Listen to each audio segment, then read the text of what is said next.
So I'm introducing Zack Burks, the founder of Mintable app.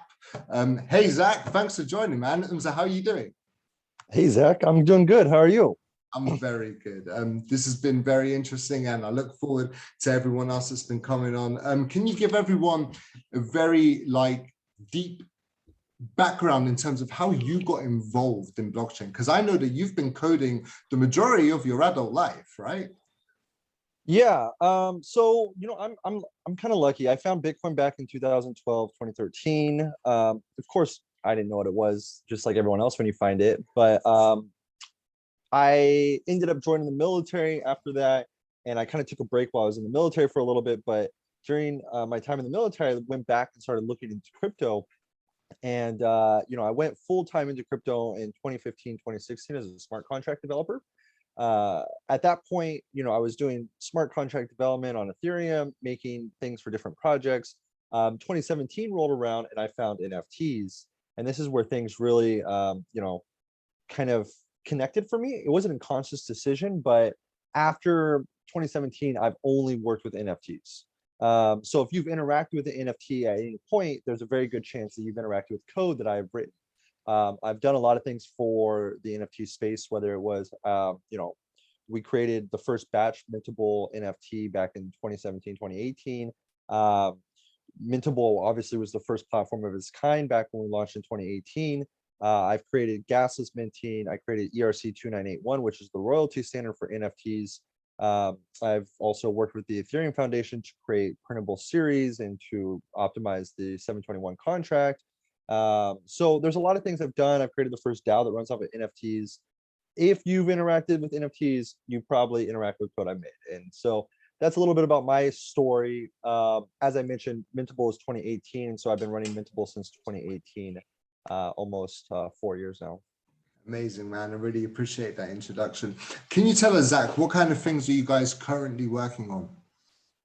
Yeah, so Mintable is an open marketplace. So right now, if you have a Bored Ape, or if you have a Mutant Ape, or if you have any kind of NFT, World of Women, and you go over to Mintable, you can see it, you can make comments on it, you can, interact with the seller, make offers on it, you can buy it with a credit card, or if you're a creator, you have the most flexible options to create an NFT.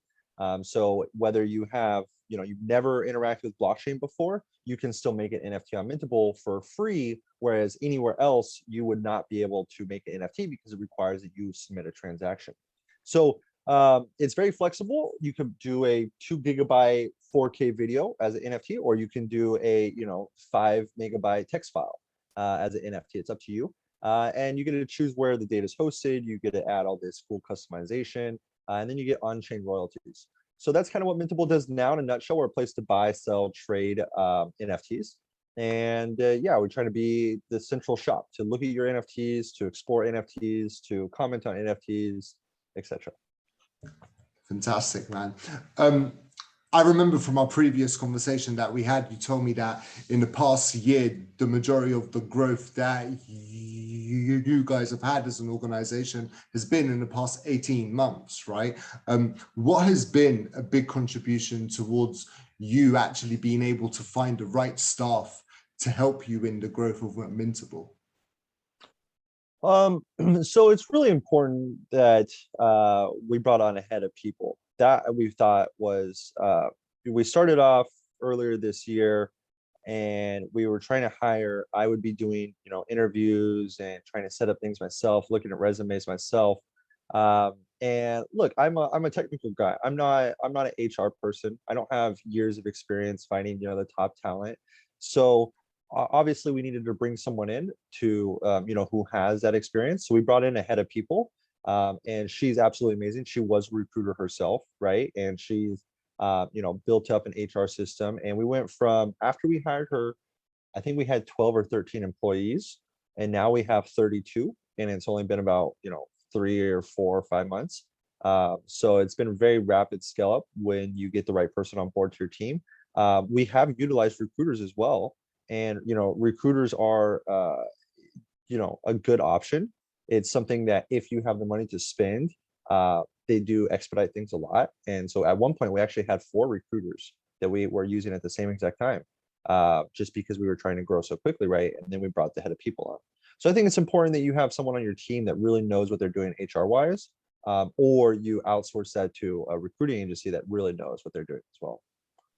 Is there anyone in particular you could recommend? Maybe. I don't know. No, blockchain Yeah, recruiters. If you're looking, I mean, I'll give you guys a shout out because it's true. If you're looking for a blockchain person, there's no reason not to use blockchain recruiters. In fact, you probably should, especially if you want a decentralized and robust, global team. Then finding someone, maybe in San Francisco or maybe in China, these are things that are not easy to do, and so you really do kind of need to have that recruiter on your side to help you out. So if you're looking for that global team, that you should definitely be using something like blockchain recruiters. very kind of you, man. Thank you so much. Last thing I want to ask, right, is to anyone that's interested in getting involved in the NFT space, right, what advice could you give them? However, based on you guys being an NFT marketplace, what advice could you give to an artist that's interested getting involved in NFTs? So a traditional artist. If you wanted to get involved in, say, parkour, or if you want to get involved in, golf, and you've never done it before, there's an on-ramp period where you have to learn about parkour, you have to learn about golf, you have to buy the equipment, you have to get into the community, right? When you go to the golf course and start talking and interacting with people, it's the same for NFTs. When you get into NFTs, it is a space that takes time to understand. So my first feedback is to jump right in. So you should immediately jump into the space, right? Just start exploring, start playing around. Don't worry too much about, what you're doing at this point. Just play around. And that's how you learn, right? You learn by playing around.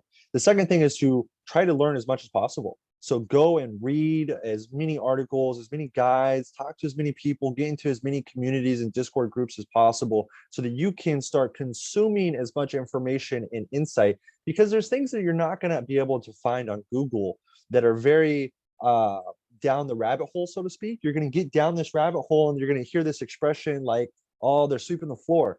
But you can't Google sweeping the floor and understand what that means. So you just have to be there to absorb this. So these things of the vernacular, the way they speak, and then also just the meanings and how people think about things are important for you to understand. And you have to consume that yourself. That may take you a week, that may take you 6 months. It depends on yourself and your personality and how much time you put into it. But you should just start playing around and just start absorbing as much of it as you can. Thank you so much, Zack. It was such a pleasure having you. And again, if anybody would like to learn more about Zack and the company, use the link below to go straight to Mintable Marketplace. Enjoy the rest of your day, Zack. It was nice talking to you. Thank you. Thank you. You have a great one. Thank you.